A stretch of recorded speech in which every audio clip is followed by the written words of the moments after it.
book lovers, it is G-Swizz here, and I'm here today to talk about my most anticipated releases for the second half of 2023.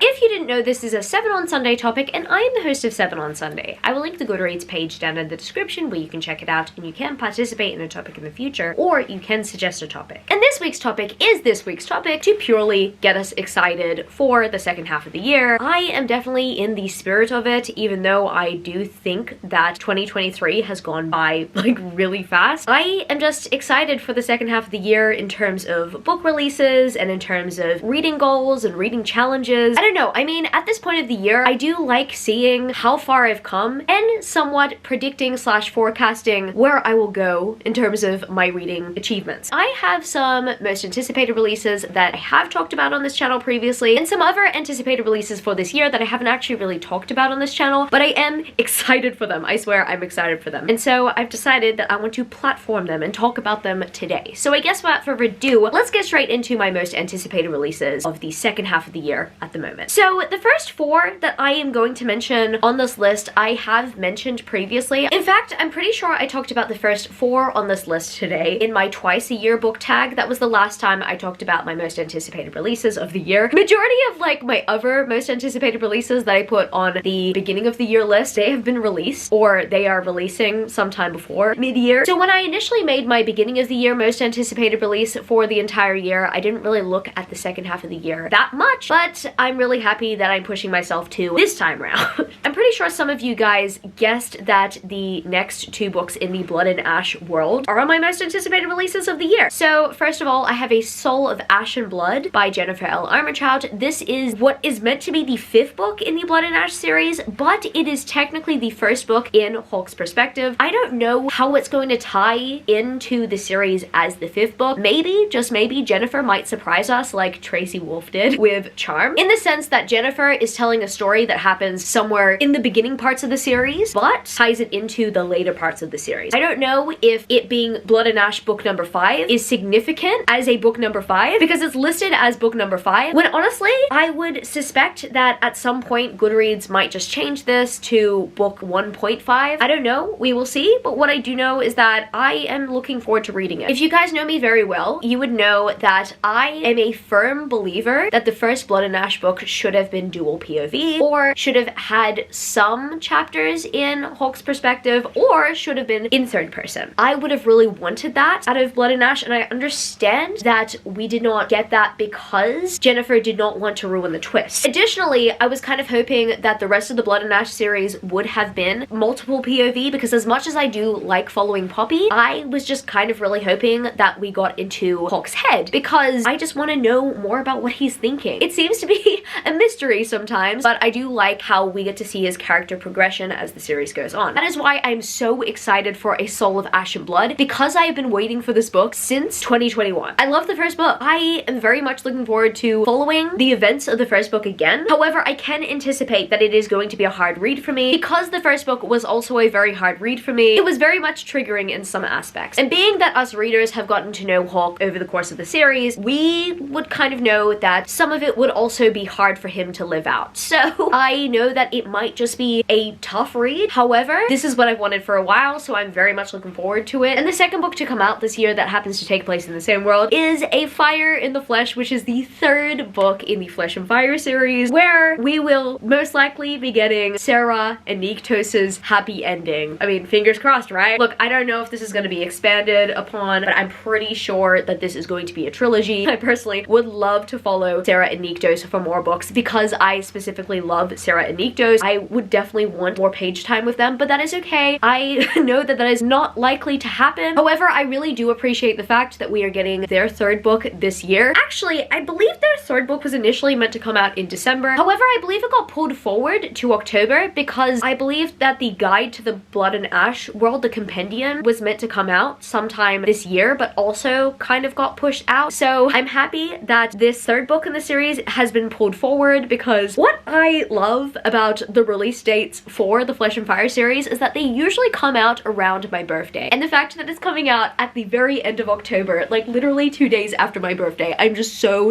excited because honestly, every book in this series is a perfect birthday gift for me. Specifically the Flesh and Fire series. I'm not counting the War of Two Queens here because, I mean, obviously those books come out like in the earlier part of the year. The Blood and Ash books usually come out earlier on in the year. But Flesh and Fire, it has been a good birthday streak for the last couple of years. I'm really hoping that this third book will be an excellent birthday gift for me. And the next most anticipated release that I have to mention just so happens to be an anticipated release for a book series that I am actually not caught up on. But I am anticipating this release because I want to catch up to the series. I want to binge read the series. I kind of know that I'm going to really love the series because everyone is telling me that it is a series that I will personally love based on the fact that it very much comes to some of my favorite book series out there at the moment. The finale to the Plated Prisoner series by Raven Kennedy is coming out in December of this year, and that, my friends, is gold. I read the first book in the series, and this is actually very funny. Around a month ago, as I'm filming this, I was part of a conversation in my bookish group chat, which also features Abby from Abby Lisi the Book Lover, and Abby had mentioned that I believe she has the first book, but I told her that she needs to own the second book if she wants to read the first book. Like, you can't just make the decision to continue on with the series based on the first book alone, because if you guys have not read the first book in the Plated Prisoner series, essentially it is a prequel that barely has any plot and it is just full of trauma. It isn't a very substantial story. However, from what I know, book 2 is, and often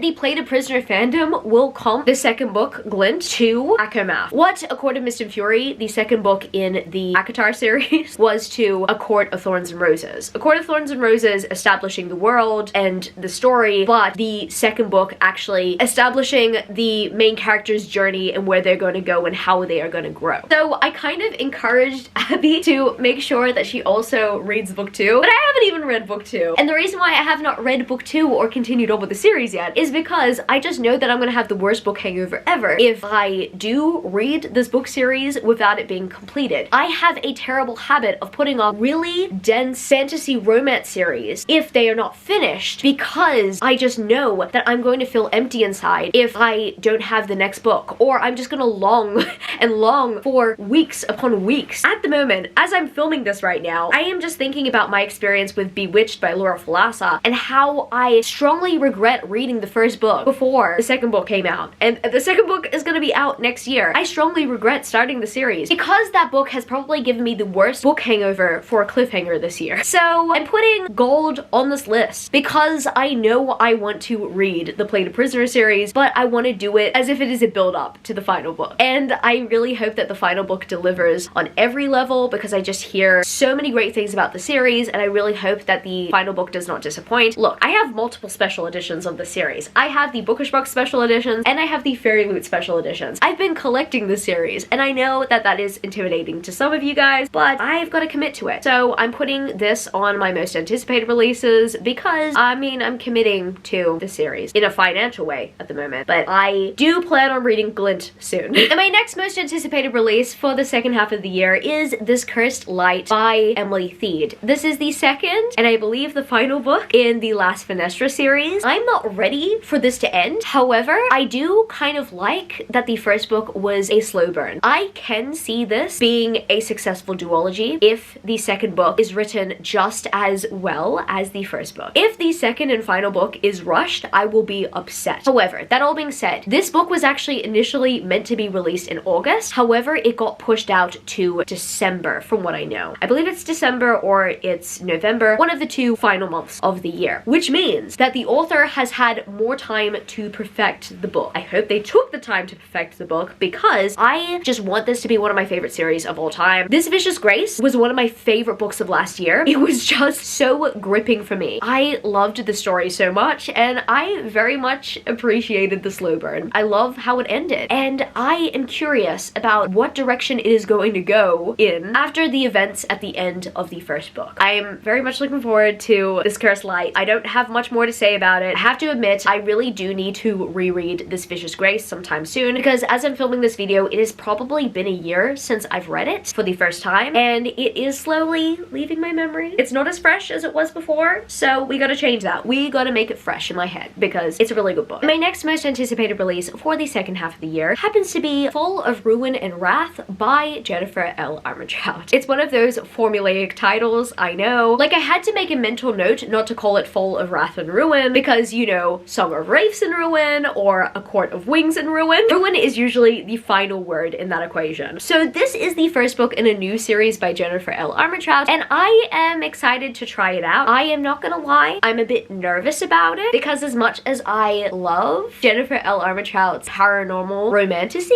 at times there are moments where I'm just like, no, yeah, no. I'm thinking about some moments in the Dark Element series or some moments in the Covenant saga. I appreciate those series. However, at times I was like, oh, what are you doing, Jennifer? Please don't. I do enjoy Jennifer L. Armentrout's books. However, some of them are not perfect. And I'm kind of hoping that I do find the perfect Jennifer L. Armentrout book or series one day. I mean, look, I find that the Flesh and Fire series happens to be closest to perfection when it comes to Jennifer L. Armentrout's book series. But when it comes to Full of Ruin and Wrath, I am going into this book with managed expectations. I am looking forward to it. I have actually pre-ordered the Barnes & Noble exclusive edition because I did like the red cover, and I feel like the red cover kind of suits the Blood and Ash aesthetic. I really hope that I enjoy it, at least, but I think I'm going to see this more as a guilty pleasure read rather than anticipating it be a 5 out of 5 star read, if that makes sense. And my next most anticipated release for the second half of the year happens to be Throne of the Fallen by Carrie Maniscalco. This is a spin-off within the Kingdom of the Wicked world, and I am so happy that we have a spin-off because this world has so much potential to go places. I kept on thinking about that very fact when I was reading the Kingdom of the Wicked series. Carrie Maniscalco has been doing an excellent job with Kingdom of the Wicked. There are 7 deadly sins, and only one of them is getting their page time. So I need more, and thankfully Carrie Maniscalco is delivering. I'm looking forward to this. I don't know what to expect, honestly. I'm just gonna go into this with managed expectations. I have not read the synopsis. It has a pretty cover, and once again, I've pre-ordered the Barnes & Noble exclusive edition. But I have a feeling that this might just be one of my favorites, but if it's not one of my favorites, I am just so here for the ride. And my next most anticipated release of the year is A Touch of Chaos by Scarlett St. Clair. And I believe we also have a third Hades book as well. I forgot to put A Game of Gods on here, but A Touch of Chaos is the final book in the Touch of Darkness series, or the Hades and Persephone series. It pretty much marks the end of the series. So Hades had his own trilogy saga, where essentially the readers of the series had his POV, and the first 3 books in the Touch of Darkness series are in Persephone's POV. But the final book is a dual POV between Hades and Persephone, and I don't know why it was written like that. I kind of wish that Scarlett St. Clair wrote their POVs together. However, I mean, I don't mind increasing my read count, I guess. I am looking forward to this finale. I have read the first book in the Touch of Darkness series, and I really enjoyed Scarlett St. Clair's take on Hades and Persephone. Even though it wasn't perfect, I kind of personally like her reimagined take on Olympus. My aim is to complete the series this year, if I can, and I mean, it's finally out, you know? I first heard about the series like 3 years ago, and I started collecting the books around 2.5 years ago. So at the moment, this kind of marks a milestone for me because I've kind of waited for the series to be completed or close to completion, and we're getting closer and closer to completion, so I'm a happy camper. I cannot wait to read the series in its entirety and let you guys know how I go with it. And now on the lighter side of things, I have a couple of contemporaries that I am definitely anticipating this year. First of which being Betting on You by Lynn Painter. This is another Lynn Painter book that just so happens to be in the young adult category, but I am so excited for it because I've read Lynn Painter's young adult contemporaries, and oh boy, I love them. Better Than the Movies happens to be my favorite young adult contemporary romance novel, like, ever. And I also very much enjoyed The Do-Over, even though I do think that The Do-Over could have been longer. I think it was on track to be one of my favorite books ever,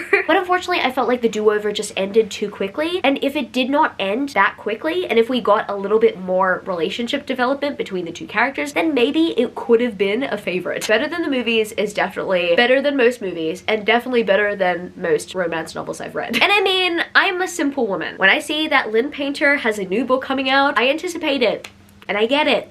and I read it. I mean, the same cannot be said for Lynn Painter's adult romance novels, not gonna lie. I personally have not yet read Lynn Painter's adult contemporary romances. However, for some reason, I just so happen to be obsessed with her young adult ones, even though I never usually read young adult. Honestly, pun intended, I am really betting on the fact that Betting on You is going to be one of my new favorite romance contemporary novels. And the second contemporary romance novel that I have to mention is Wildfire by Hannah Grace. I loved Icebreaker. Icebreaker surprised me. I assumed that Icebreaker was going to be good, but I did not expect Icebreaker to be that good. Lynn Painter and Hannah Grace have just been showing up. They've essentially broken into my life, they have broken into my heart, and they've showed me a new way of romance contemporary. I am just excited that we have another title by Hannah Grace. However, the fact that it has been set within the same world as Icebreaker in the Maple Hills universe just makes me even more excited, because I just want more of these characters. I want character cameos. I just want to see my favorite characters again, but also I cannot wait to follow new characters because I trust that Hannah is going to make me fall in love with more characters. I'm just excited for happy vibes all around. I reckon that Wildfire is just going to make me as happy as Icebreaker did, because Icebreaker made me so happy and I just love the book so much and I just want everyone to read it. If you are struggling to get into romance contemporary, I would highly recommend Icebreaker. It was very good, and as much as it was a good romance novel, it kind of felt like a really good slice of life story as well. Interjection from the future book lovers. At the time that I was filming this video, I had not finished Fourth Wing, and I never considered Iron Flame by Rebecca Yarros. Iron Flame is the second book in the Empyrean series, and at the moment there are talks for this book series being a 5-book series, so this might just be 2 out of 5. I am very much looking forward to this book. I just need to know how the story is going to continue after Fourth Wing, and the fact that we are getting it in November of this year makes me so happy, because at least we get some sort of closure after the events. However, yes, I still do struggle with ongoing series because I really don't like cliffhangers and I really don't like book hangovers. I mean, that is why I've held off reading the Play the Prisoner series for quite some time and some other series that I would like to binge read. I am very much looking forward to reading this next book. I'm so looking forward to see the dragons again. Oh my goodness, I really love the dragons in this story, and I do want to see where the romance is going to go, because as much as I did like the romantic tension in Fourth Wing, I need answers. It's just one of those book series where you just kind of know something about the end game, but at the very same time you just don't really know how they're gonna get there. And I mean, this seems to be the most anticipated release for many romantasy lovers like myself. I still haven't pre-ordered my copy. What am I doing? I mean, as if the current demand for Fourth Wing isn't enough to scare me. My goodness. I need to get a move on with pre-ordering this one. I'm pretty much excited about this one just as much as the rest of the romantasy community out there that just so happens to like Fourth Wing. But fingers crossed it's gonna be just as good or even better than Fourth Wing. And the final most anticipated release for the second half of the year that I have to mention is actually literally coming out in the very smack bang middle of the year. It's technically not a second half of the year release. It actually releases on the 30th of June, but I'm including it in this video because I haven't previously mentioned it in a most anticipated release video at all. And that, my friends, is A Dream So Wicked by Tessandra Odette. This is the 5th book in the Entangled with Fae series. I personally don't know whether or not Tessandra Odette will continue on with the Entangled with Fae series, but what I do know is that if this is the final book, that I'm going to be so devastated. However, if it is going to be the final book in the series, she's going out with a bang, because A Dream So Wicked is not only a Sleeping Beauty reimagining, it is a Sleeping Beauty reimagining where the protagonist meets her love interest within the dream world, and that dream world love interest just so happens to be the villain of the story,